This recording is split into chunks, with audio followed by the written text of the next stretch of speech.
નમસ્કાર, દિલોક સત્તા શોમાં આપનું સ્વાગત છે। ચીનની નજર ક્યાં રહી છે આપણે જાણીએ જ છીએ। હંમેશા રહી છે વાસ્તવિક નિયંત્રણ રેખા LAC પર। ત્યારે દર્શક મિત્રો, ભારત અને ચીન વચ્ચે ફરી એક વખત સ્થિતિ બની હતી તંગ।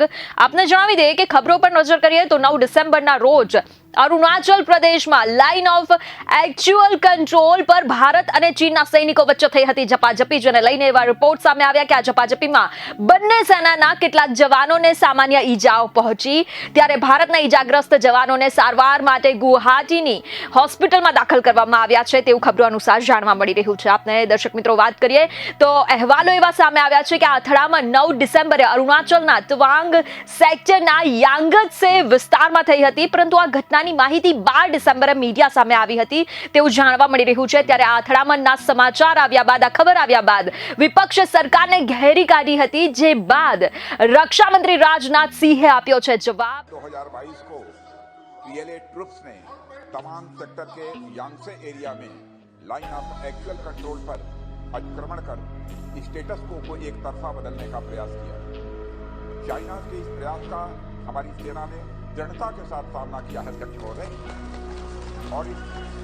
और इस फेस ऑफ में हाथापाई भी हुई।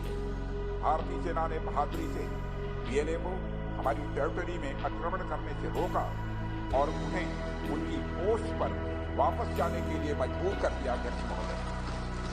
इस झड़प में दोनों ओर के कुछ सैनिकों को चोटें भी आई हैं, और मैं इस सदन को अवगत कराना चाहता हूं कि हमारे किसी भी सैनिक की न तो मृत्यु हुई है और न ही कोई गंभीर रूप से घायल हुआ है। इंडियन मिलिट्री कमांडर्स के टाइमली इंटरवेंशन के कारण पीएलए सोल्जर्स अपनी लोकेशंस पर वापस चले गए अध्यक्ष महोदय, और इस घटना के पश्चात एरिया के लोकल कमांडर ने 11 दिसंबर 2022 को अपने चाइनीज काउंटर पार्ट के साथ स्थापित व्यवस्था के तहत एक फ्लैग मीटिंग की और इस घटना पर चर्चा की। चीनी पक्ष को इस तरह के एक्शन के लिए मना किया गया और सीमा पर शांति बनाए रखने के लिए कहा गया। इस मुद्दे को चीनी पक्ष के साथ कूटनीतिक स्तर पर भी उठाया गया है। अध्यक्ष महोदय, मैं इस सदन को आश्वस्त करना चाहता हूं कि हमारी सेनाएं हमारी भौमिक अखंडता को सुरक्षित रखने के लिए पूरी तरह से प्रतिबद्ध हैं। ખબરો મુજબ પહેલા લોકસભા અને બાદમાં રાજ્યસભામાં રક્ષા મંત્રીએ સરહદ પર સ્થિતિની જાણકારી આપતા કહ્યું કે સરહદ પર ચીની સૈનિકો સાથે હાથાપાઈ થઈ, જેનો ભારતીય સેનાએ આપ્યો જડબાતોડ જવાબ। તેમણે કહ્યું કે ચીને સરહદ પર યથાસ્થિતિ બદલવાની કોશિશ કરી, પરંતુ આપણા સૈનિકોએ બહાદુરી દેખાડતા તેમણે પાછા ખદેડી મૂક્યા। જી હા દર્શક મિત્રો, તમને જણાવી દઈએ કે રિપોર્ટ એવા સામે આવ્યા છે કે રાજનાથ સિંહે પોતાના નિવેદનમાં એમ કહ્યું કે 9 ડિસેમ્બરના રોજ પીએલએ ટુકડી ત્વાંગ સેક્ટરના યાંગત્સે વિસ્તારમાં LAC પર અથડામણ કરીને યથાસ્થિતિને એકતરફી રીતે બદલવાનો પ્રયત્ન કર્યો। ચીનના પ્રયત્નનો આપણી સેનાએ દ્રઢતા સાથે કર્યો હતો સામનો। આ ઘર્ષણમાં હાથાપાઈ થઈ। ભારતીય સેનાએ બહાદુરીથી પીએલએને આપણા વિસ્તારમાં અતિક્રમણ કરતા રોકી અને તેમને તેમના કેન્દ્ર પર પાછા ફરવા માટે કર્યા મજબૂર। આ ઘર્ષણમાં આપને જણાવી દઈએ કે રક્ષા મંત્રી રાજનાથ સિંહે જણાવ્યું કે બંને તરફથી કેટલાક સૈનિકોને થઈ છે ઈજા।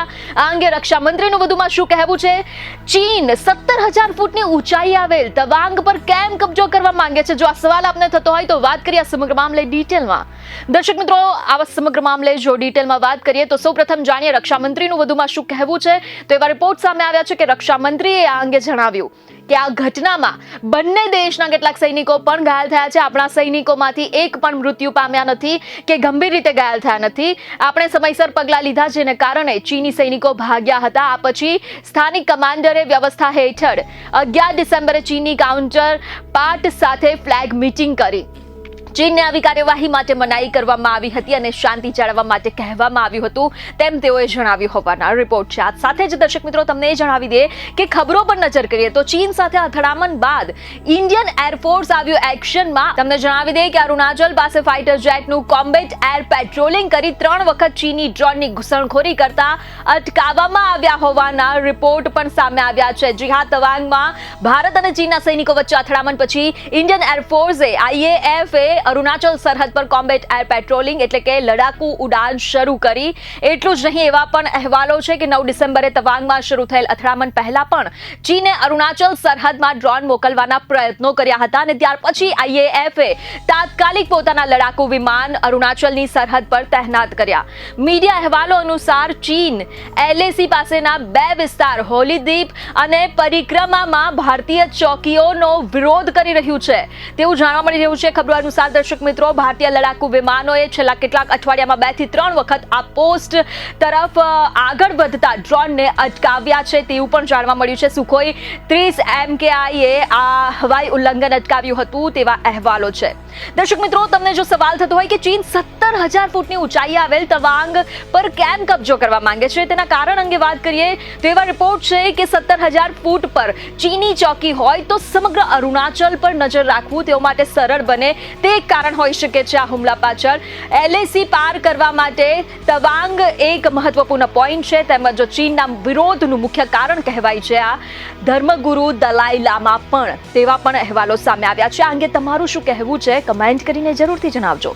બીજી અનેક ખબરો સાથે ફરી મળીશું. ધન્યવાદ.